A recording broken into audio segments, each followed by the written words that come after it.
Today, we're jumping into a problem that, quietly slows down even the absolute best development teams. It's this hidden drag on productivity that starts out small but can grow to cripple entire projects. We're going to explore that whole journey, from messy, tangled code to clean, really maintainable systems. Okay, so let's just dive right in by asking a question that I swear every single developer and project manager has had to face. You kick off a project, and everything's moving fast, right? Features are just flying out the door. But then, maybe 6 months later, it feels like you're wading through concrete. Why? Why does that happen? Well, the main culprit is usually something we call dirty code. And let's be really clear here. This is not about lazy programmers. It's the natural, almost inevitable result of real-world pressure. You've got tight deadlines, you take some shortcuts, and maybe there's a bit of inexperience. And all that just collides to create a code base that is a nightmare to work with. And this whole idea of dirty code leads us to a really, really powerful metaphor for understanding the true long-term cost of taking those shortcuts. It's not just that the code is messy, it's actually a form of debt that you will have to pay back. The programmer who came up with this whole idea, Ward Cunningham, he framed the problem perfectly. He coined the term technical debt, and his analogy is brilliant. Think of a shortcut as a financial loan. It gets you something you want right now, like shipping a feature ahead of schedule.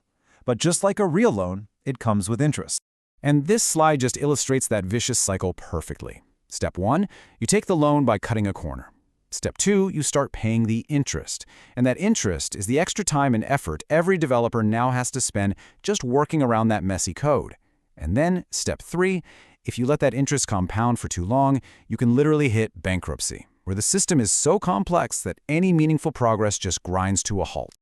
So where does this debt even come from? It doesn't just appear out of thin air, right?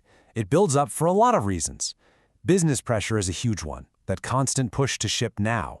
But so is just delaying the cleanup work, or not having enough tests to give you a safety net, or, simply not understanding the long-term pain a quick fix is going to cause. Okay, so if that's the problem, what's the solution? What's the ideal state we're all aiming for?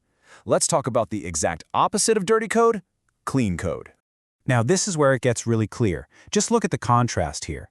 Dirty code is confusing, it's repetitive, it's got a million moving parts, and it's fragile. Clean code, on the other hand, is just obvious. It's elegant. There's no duplication, it has the absolute minimum number of moving parts, and this is critical, it passes all its tests. So here's the bottom line. This is the crucial point for everybody involved, from the developer all the way up to the CEO.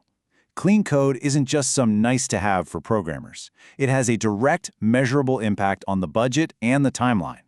It makes everything faster, cheaper, and way more predictable in the long run.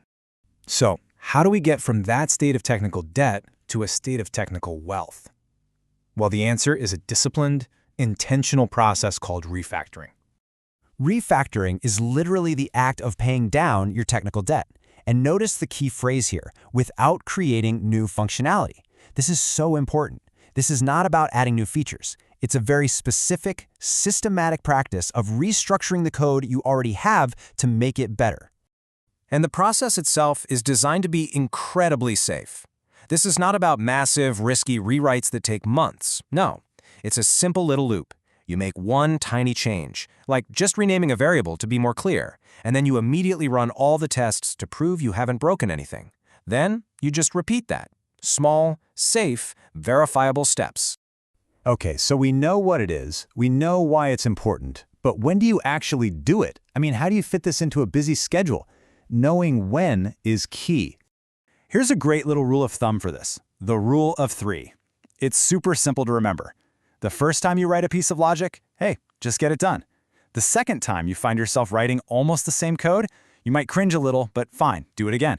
But that third time, that's your signal. Stop what you're doing and refactor that repeated logic into a clean, reusable piece of code. And beyond that rule, there are other perfect opportunities just hiding in your daily work. Like when you're about to add a new feature, take a second to clean up the area you're about to work in first. It'll make your life easier. Or when you're fixing a bug, you're already in a messy part of the code, clean it up while you're there. And of course, code reviews are a fantastic time to catch things and improve the code before it even gets merged. All right, so we know when to do it. Now let's talk about the playbook for how to do it correctly to make sure we're actually helping and not just making a bigger mess. There are 3 rules here that are just non-negotiable. First, the whole point is to make the code cleaner. If it's not getting cleaner, what are you doing? Second, and I'm going to say this again because it's so important, you are not adding any new features. And third, your safety net. All the tests that passed before you started have to still pass when you're done. Period. But out of all the rules, this is the big one, the golden rule, the one you just cannot break. Do not mix your cleaning with your creating. You have to wear 2 different hats. When you're refactoring, you are only improving the structure. When you're adding a feature, you're only adding new behavior. Mixing those 2 is just a recipe for disaster. So what if your tests do fail? It's an important signal. Don't panic. The first possibility is the obvious one. You made a mistake. Okay, no big deal. Just go back and fix it. But the second possibility is way more interesting. Maybe your tests were bad. Maybe they were testing how the old code worked, not what it was supposed to do. In that case, the tests themselves might need refactoring to focus on the big picture goal, not the tiny implementation details. So what this all comes down to is a fundamental, and I mean fundamental, shift in mindset. It's so easy for us as developers to be proud of writing thousands of lines of code, but we really need to challenge that impulse. That's because every single line of code is not an asset. It's a liability. It's something that has to be read and understood and maintained forever. It's one more place for bugs to hide. The best code isn't the code that's the most clever or the longest. It's the simplest code that gets the job done. Less code literally means fewer bugs. So, let's wrap this all up. Here are the key things to remember. Dirty code creates real technical debt that will absolutely slow you down. The goal always is clean code, code that is simple, obvious, and easy to maintain.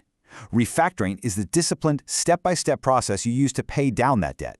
And the secret to doing it right is to work in small, tested steps and to never, ever mix that work with building new features. And that leaves us with one final question to think about the next time you open your project. Just look at the code you're working on and ask yourself, is what I'm writing an asset? Is it going to make things easier for the next person? Or is it a liability? Is it a debt that someone else, or maybe even my future self, is going to have to pay back later with interest?